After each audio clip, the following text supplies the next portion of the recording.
Hello, everybody, and once again, thanks for tuning in to True Circle. Today, I am sharing with you guys how I lost my mother and that day and how it unfolded, and I'm just going to share that with y'all. It basically started off as any typical day. So I got up in the morning, took a shower. Usually, I grab like a granola bar and a banana to eat and got in the car to go to work. Now at the time, I was currently living in an apartment that was 15 minutes away from my job, but with traffic, it can be a good 20-25 minutes. So it's about, I want to say, 7:40 a.m. in the morning. I was leaving my apartment, getting in my car, going to work. And there is a Pacific area that I have to pass. Probably 5 minutes of me being into work, pretty much.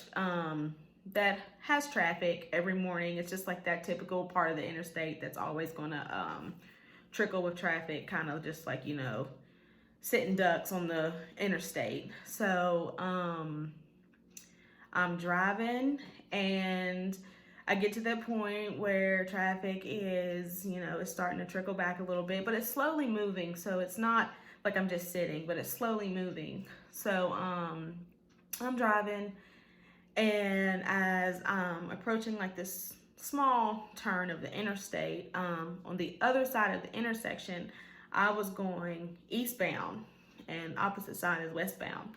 So I'm going eastbound, and on the other side, I see a fire truck, two police cars, and an ambulance. And it's just natural instinct when you see that type of scene, you just look. You just look like, oh my gosh, like, hope everybody's okay. You just kind of just glance. It's just natural instinct to just look at something like that. So the closer I get, I'm kind of looking at the car and it's familiar. And I'm like, wait a minute, that looks like my mom's truck. So as I get closer, and keep in mind, I'm driving doing all of this.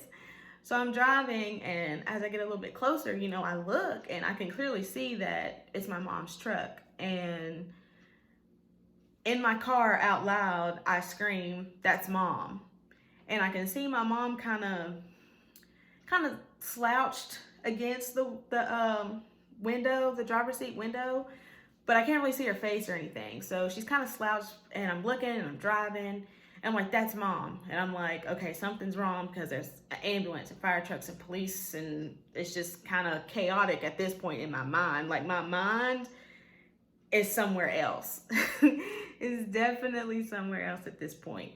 So in the car, I'm still driving, and I'm grabbing my phone and I'm trying to call my job, and I'm going through my contacts, and I don't have my job's name in my phone. I have my director, which is my boss. I have her number in my phone. So I'm like, okay, what am I doing? I'm like, slow down for a minute. Thanks. So I get to her number. I call her. She answers. I'm like, hey, something's wrong with my mom. I think she might have been in a wreck or something, and I'll be to work when I can. I'll let you know what's going on. And she's like, okay, whenever you figure it out, just, come in or do whatever you have to do. Keep me posted. I'm like, okay. So I'm still driving, but mind you, the way that I'm going to get on the other side of the interstate, I have to turn around to get back on the other side. So in the midst of me driving, next I call my fiance at the time, my husband. I call my husband, he answers, and he's like, yeah. I'm like, look, something's wrong with mom. I just seen her on the interstate, and there's ambulance and police and fire trucks. Something's wrong. I was like, you have to meet me at the Montrose exit. He's kind of like, what? And I was like, just meet me at the Montrose exit. Something's wrong with mom. And he's like, okay. So at this point, I'm getting off of an exit to get back on the other side of the interstate. So I do all of that. I finally get back over, and mind you, it's traffic, so it's just kind of, everything's just bundled and it's moving slow. And in my mind, I'm just trying to get to my mom because something is wrong. So I finally get on the other side of the intersection, finally make it to where everything is going on. And I pull over in the median, and the exit lets off to the right. So I just kind of pull over in the median. I just pull over, turn my car off, and I get out. And I'm walking towards my mom's truck, and an officer kind of meets me, kind of cuts me off. He comes around the fire truck, and they didn't see me pull up, so they were shocked to see me. And side note, to give you some background on what's going on, somebody had called the police at 6:50 a.m. and said that a lady had looked unresponsive on the side of the road. So at this point, it's like 8 o'clock. And I know that because I called my husband at 7:56. I remember that time. I don't know. It stuck with me. I called him at 7:56. So at this time, it's like 8 o'clock, a little bit after 8. So I pull up. The police officer sees me, and he kind of rushes towards me because I'm pretty much like speed walking at this time. And he's like, "Do you know this woman?" And I'm like, "This is my mother." And he's like, "Okay, do you know where she would have been coming from?" And I was like, and my mom was a overnight auditor. She worked night shift at a hotel. So I'm like, she just got off of work. She must have been coming from work. And he's kind of like nodding. He's like, okay. But at the same time, I'm like inching my way like towards the car because he's kind of like holding me up. And I'm like, and then that's when I see there is glass on the concrete, and the passenger front door is open. So in my thought process, I'm thinking like she was in an accident or a hit and run. Like, I don't know what's going on. So then he's like, no, we've been here. We got a call at 6:50. And I'm like, 6:50? She gets off at 7. So I was like, she must have left work early. And then at this point, a paramedic comes around, and she has my mom's purse kind of like hanging on her arm. And she's like, "Do you know this woman, Sherry?" Sherry is my mom's name. And I'm like, "Yes, this is my mother." And then I kind of pushed both of them because they weren't telling me anything. And I just wanted to get to my mom. And the police officer, he kind of puts his hands on my shoulders, and he stops me. And he's like, "I really need you to just kind of calm down and brace yourself." And I'm like, "Sir, you're not telling me anything." It's just crazy because, thinking back, yeah, thinking back of how it all unfolded, he wasn't telling me anything. And then that's when he told me. He was like, "I'm sorry to have to tell you this, but your mom passed." And when I tell you that I screamed so loud that I didn't know I could scream like that. It sounds crazy, and I really didn't want to cry. I didn't think I would because I talk about this all the time. Oh, but he tells me that, and I just start screaming like this crazy scream that I never knew I had the power to do. So I'm just screaming. I was like pounding my feet in the ground. Like, I'm screaming and pounding my feet. And in the midst of all of this, they kind of grabbed me by the arms, and they kind of picked me up. It's not funny, but they kind of picked me up, and they kind of sit me in the ambulance. So I'm just trying to process everything. And then I'm just like, okay. I was like, "You said you got a call when?" And they're like, 6:50. And I'm going back. I'm like, okay, she gets off at 7 o'clock. I said she had to have left work early.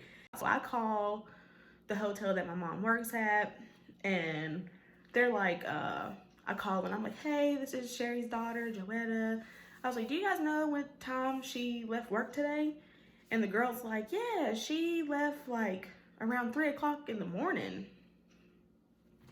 So then that's like a whole nother part of the story.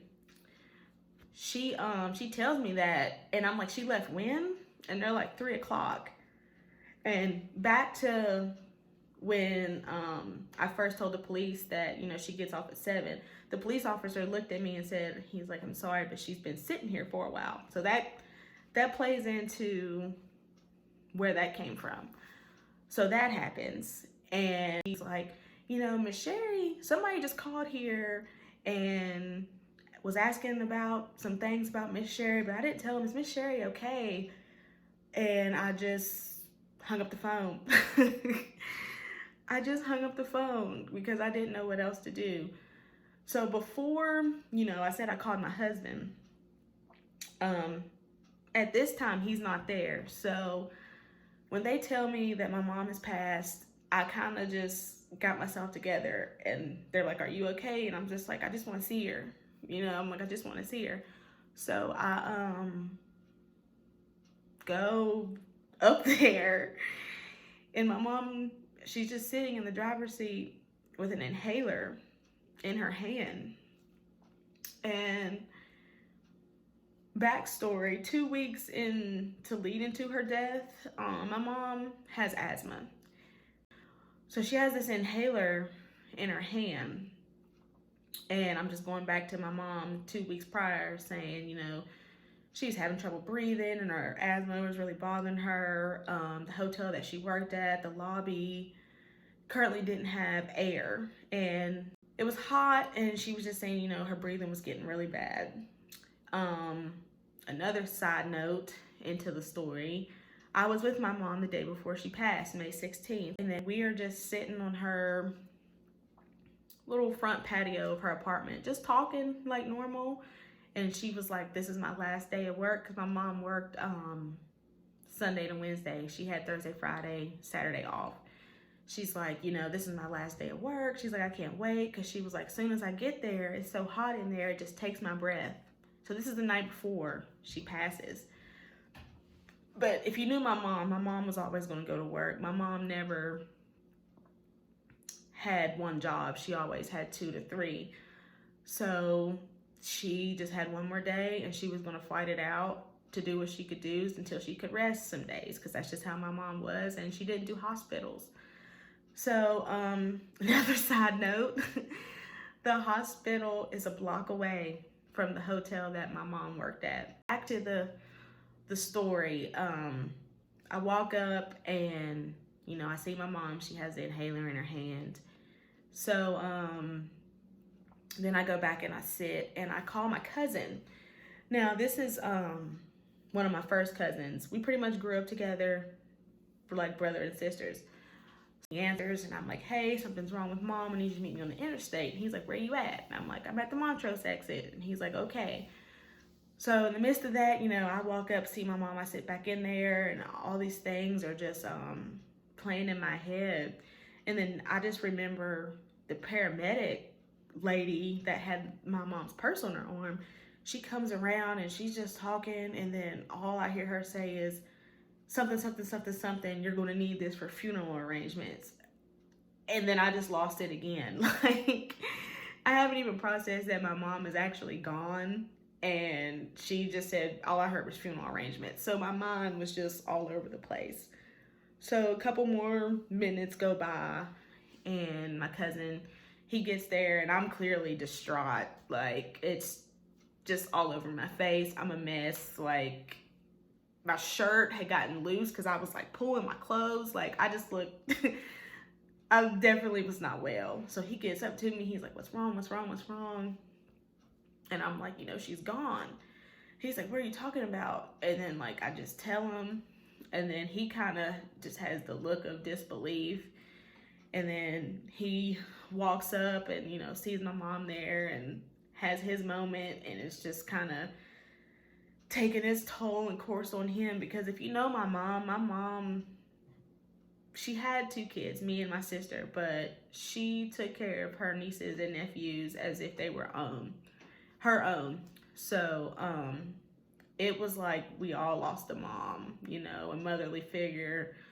It was just really hard on all of us. So at this point, my fiance has finally gotten there, because he gets there, he comes over, and I just like kind of folded his arms, and he's just holding me, and he's talking to my cousin. And at this point, we are we are 3 cars deep on the interstate with my mom's truck, a fire truck, 2 ambulances, and a police car. And the police officer comes over to me and he's like, you know, it's not safe for us to be out here in the middle of midday traffic. So I literally told them, I said, I'm not going anywhere until you at least put her in the ambulance. And he's like, okay, okay. So, you know, we kind of just, you know, we're there as they're doing this. Off the exit, there is a Hardee's that we meet at, and they're giving me all the information and all these things. That is how I found out about my mom passing. I was on my way to work, and that is what happened to me. You could never be prepared for something like that. There's no handbook that you can buy. You know, people can tell you this and people can tell you that, but for people who go through something like that, that traumatic, that real, that experience, you're not going to know what to do until it happens to you. And even in the process, you're not going to be able to process what's really going on, you know. For me, it was extremely hard because I was just with her the night before. And, you know, you think about all these things like, oh, I should have done this, I should have done that. And then come to find out with my mom, there were people that were working with her that night that were trying to get her to go to the hospital. And I found this out later. They said, you know, she didn't look well. When she walked in, she was about an hour late. She called and we tried to send her home. And she was just like, no, this is my last day of work. I'm going to just tough it out. And that was just who my mom was. If she had to work, she was going to get it done. Looking back, the thing that gets me the most is I don't know if my mom passed away knowing how loved and appreciated she was. There was a lot of people that loved her that still do. There was a lot of people's lives that she affected in good ways. And, you know, it's just like when they are taken from you overnight, there's so many things that you wish you could have said and done.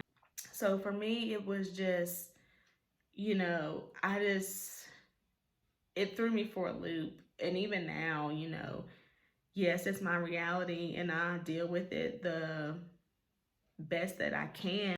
Just truly value the ones that are close to you, because the lesson is tomorrow is not promised. And I learned that lesson up close and personal in a way I never seen coming. I was just getting up to go to work for the day, and it turned into the worst day of my life so far. So just be there. Be there for your family. If they call, answer the phone. Take the time out to appreciate that time, because I definitely wish that I had more time with my mom. She was taken from me at 27. I'm 29 now, and I need her for so many more things, and she's not here.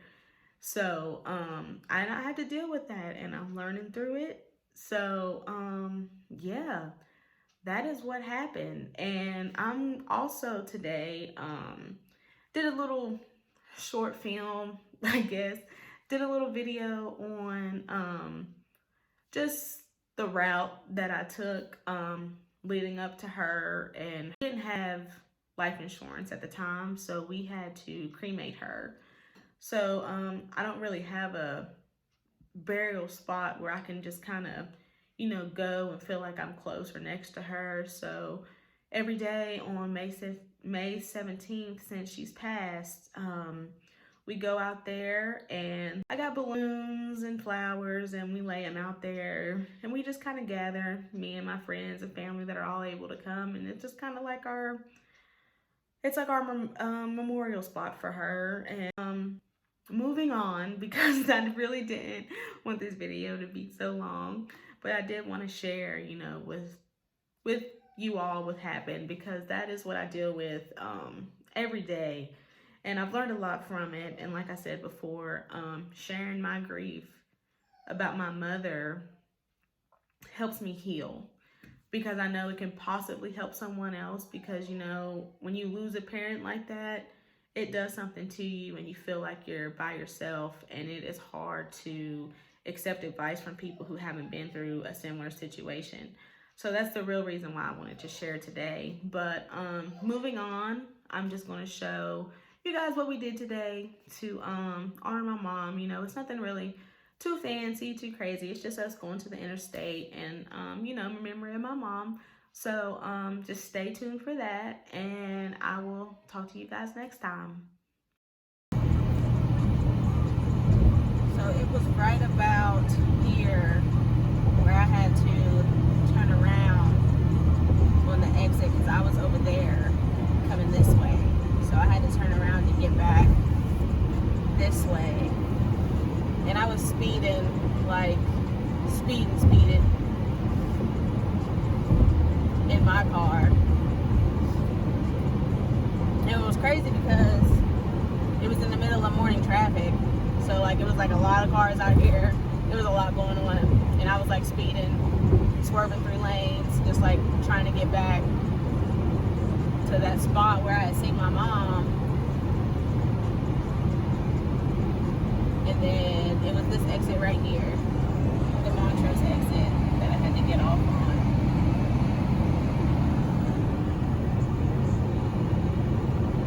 So you can see like the distance that I'm driving and the thought process of like me just trying to get there in the middle of traffic where I had to turn off.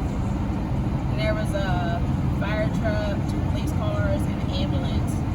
So I kind of just pulled over and stopped like right here in the median. I actually stopped right there, but I'm gonna pull over. So this is where it was. We just came out here. Some of the friends that y'all will meet later. But yeah, this is where it was, right here. You can see the cross. Not really.